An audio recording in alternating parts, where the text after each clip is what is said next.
Hey y'all, welcome back to Creatively Exposed, and I don't have all my little songs and intros and things because I'm still out here working through this new podcast host, and so I gotta download the stuff from the other one to give it more of a feel. But anyway, welcome back to Creatively Exposed, where we rehumanize the creative one episode at a time. And it is officially Taurus season, y'all. We just had a full moon recently in Scorpio, and I'm sure we'll probably have a new moon in Taurus if I'm not mistaken. Don't quote me. But overall, what I have been ongoingly thinking about discussing when it comes to creative being, right? Being a creative, but also thinking about how art leads movements, right? And I have been thinking a lot about there's this video by Maya Angelou that I will see if I could throw in the show notes somehow, of compassion in community and just overall the authenticity and truth while being in community, right? Being able to be soft, to the quote that I screenshotted is, "I will not negate my humanity with you." And I think this is the key to many things.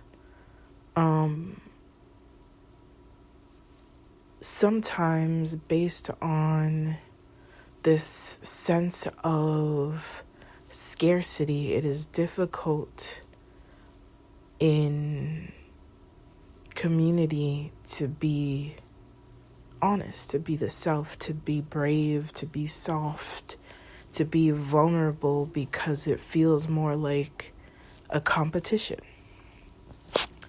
And the lack of community is uninspiring to me. But true community across all spaces. I'm talking about writing spaces and things like that, but in general, true community is created by allowing ourselves to be vulnerable, and part of being vulnerable is putting our work out into the world. As much as we can metaphor our way through things, create mythology, there are truths that certain people will see clearly and concisely, which means we're halfway there already. It's why I'm poets are the best place that I have been outside of black and brown folks. I still end up finding the black and brown folks and the queer folks. But there is something to be said about the encampments that are happening across the world in universities. There is something to be said about the solidarity we find in our elders and their writing. And all of it, the desire for someone's freedom, someone's liberation, the desire for change, the hope for change, it all lives through love. Sometimes it's the one thing that is ignored about movements. Being willing to fight in whatever form that is your role, be it through being a witness, be it through archiving, be it through My vibe is like, what would it look like to rebuild? What would it look like to be light years away from the experiences that we've had? All of it. The underlayer of a movement's inspiration will always be love. And so I do like a call to anyone who will listen, especially though to writers. More poems, more stories of all the ways that we experience love apart from romantic love. Because many times, what I feel is like friendship, siblings, neighbors, random, like grandmas you see along the way, like all of those people keep us going. Like, it's part of the rest. It's part of the recuperation. It's part of the regroup that allows us to be resilient through times like these. And you're not going to find love in institutions that capitalize off of our trauma. That's just the reality of it, right? Some places are a means to an end, but may we never forget that. If something requires your silence in exchange for survival, is the cost too great? I don't know. I can't answer that. If you cannot be whole in the places where you do your art, is it the right place? If there is no community, if there is not one person that sees you, will this place feed your soul long enough? I always ask when I'm teaching, what is the intention behind the work that you're creating? And I hold on to mine. Sometimes it changes. Sometimes, we get lost. Sometimes we're so caught up in survival that we look up and we realize, hey, we've hit the wrong road. You can always find your way back.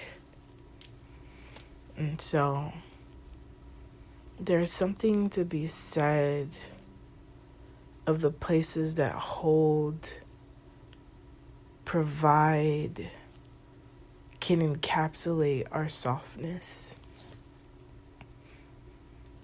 And we are worthy of those spaces. We're hungry for those spaces. We are in need of more space where we can be waterfalls versus wells. Wells run dry. And I wrote something about this, and I may have talked about this before, but in order to keep going artistically, especially when there's so much grief and so much disillusionment and disappointment and heartache and rage, love on every level of self, of others, affirmation, a kind word, or just a soft silence is what allows us to get back to our creative work. that includes a love of life, right? There have been weeks that I have not felt the desire to write anything. But being poured into when you are the poorer is necessary. The poorer, right? Like the person who's pouring all the time. And so, nurture the places where you softly land. They will not always be there if they run dry. And that's just facts. But I think a lot of times we do say rest and joy is resistance, but it's true. I saw this, someone on Twitter as well was saying this is like, it's not really the resistance that is joy, that is rest, but it's what keeps the resistance going. It's what feeds, it's what enlivens, it's what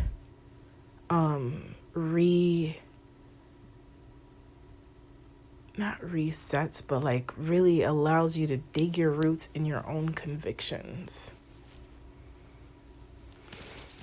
And so I leave you with this. I was reading a series, and this is book 3 of that series of Tahere Mafi. I'm hoping I said her name correctly. I've enjoyed a lot of her work. And where is my downloads? I'm looking for my notes. She's wrote a couple of books about gin, and I really enjoy that kind of work. And so this is from All This Twisted Glory. And basically the gist of this is like the teacher and the student are having a conversation. And the student says, "I have been waiting." And the teacher says, "What have you been waiting for?" Student, "For this to be over." Teacher, "And where have you waited?" The student realizes, "In the future." And the teacher says, "That is 3 hours of your life lost." And we can worry, we can hope, we can imagine. But all we have is right now. May we look around and see the beauty of right now. May we not underestimate and overlook the love that we have right now. And may we add to it. May we feed it. May we hold it. May we nurture it. Because that is literally art in living form. So y'all, that is what I got for you. Wanted to do a little something as this is the end of National Poetry Month, but poets never stop writing. I have a couple of books on the way to read by Postcards I've Never Sent, Lynn Patterson. I forgot the title, but it's by Seamus Faye. Who else I got? Those are the two that I can remember off rip.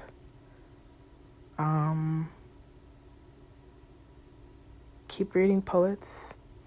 If you are interested and haven't heard it yet, I do have a short series, the Why in Poetry podcast, if you want to hear the minds and nuances of writers.